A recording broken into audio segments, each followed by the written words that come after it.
Good morning. We're on the air with some breaking news right now. The race for U.S. Senate too close to call, more than 12 hours after the polls closed here in New Hampshire. Yeah, here are the latest numbers in the race with 99% of precincts reporting.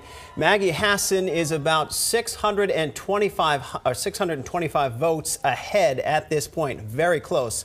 Let's listen into her. Results overnight and this morning. It's clear that we have maintained the lead-in and have won this race.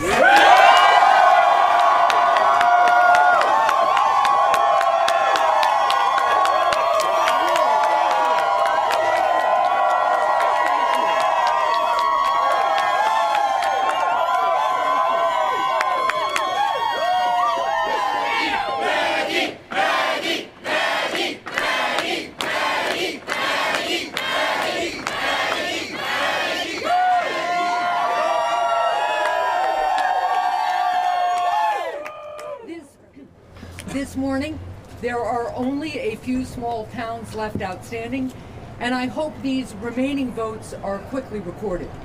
When they are, we are confident that our margins are large enough that we will maintain our lead. I am proud to stand here as the next United States Senator from New Hampshire.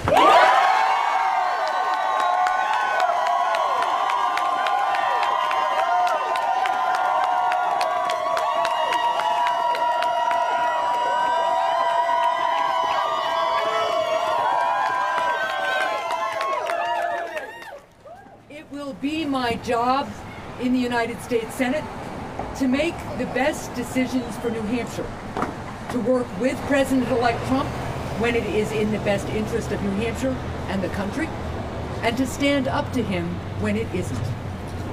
As you all know, I entered public service as an advocate for people who experience disabilities, people whose voices are too often not heard. I believe we are stronger when we listen to all voices and all perspectives. We are stronger when we are working to ensure that every person has the opportunity to share in our nation's success. And ensuring that we are expanding opportunity to all of our citizens will be my guiding principle in the United States Senate. I want to take a moment to congratulate Governor-elect Sununu. I spoke to him this morning and pledged to do everything I can to ensure a smooth and successful transition. In the United States Senate, I will always put the people of New Hampshire first. And together, we will work to heal the divisions that this election has exposed and build a future where all Granite Staters are included in our shared economic success. Thank you all very much. All right. We have just heard from Maggie Hassan. She is claiming victory in the Senate race. Right now, we're showing that there are about 4 precincts that have not recorded their vote. They're Milford, Orford, Stratford, and Sutton. But she says that they are confident that they have won this race. Yeah, that's right. Last check, we had a 625 vote difference between the two. But as you just heard, let's listen to it again. Right now, it's only a 700 vote margin in the latest results. You were that confident. Have you spoke to Senator Ayotte yet? I have not heard from Senator Ayotte. And you're confident with the 700 vote margin that it'll stand up? We are confident that given the size of the outstanding communities that we have won this race. It's well within a recount, though. Again, we are confident that given the size of the outstanding tallies that we have won this race, and we of course want to make sure that every vote is counted. Governor, is there one particular issue, or was it a myriad of issues that you thought kind of swung things in your favor? You know, we've been working just all across the state to make sure, as governor, that we were listening to the people of New Hampshire and making sure that our work reflected their priorities. It's the priorities of the people of New Hampshire that I've been working on over the last 4 years as governor. And during this campaign, we heard about those priorities over and over and over again. We also heard about their frustrations, this sense that Washington has not been standing up for them. And so my focus will continue to always be standing up for the people of New Hampshire first. That's what my commitment is to the wonderful citizens of this great state moving forward. How much influence can New Hampshire have? You've got a Republican president, you've got a Republican House, you've got a Republican Senate, and you have an all-Democratic delegation from New Hampshire. Realistically, how can you have an impact? You know, what I know each and every day here in New Hampshire is that if the elected officials follow the example of the people of New Hampshire, we can make good progress.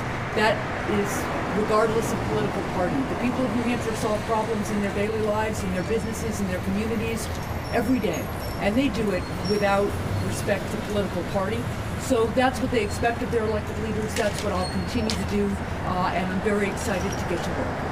How do you feel? Talk about the significance of being the second woman to be both governor and senator. Well, I am honored to be elected to the United States Senate.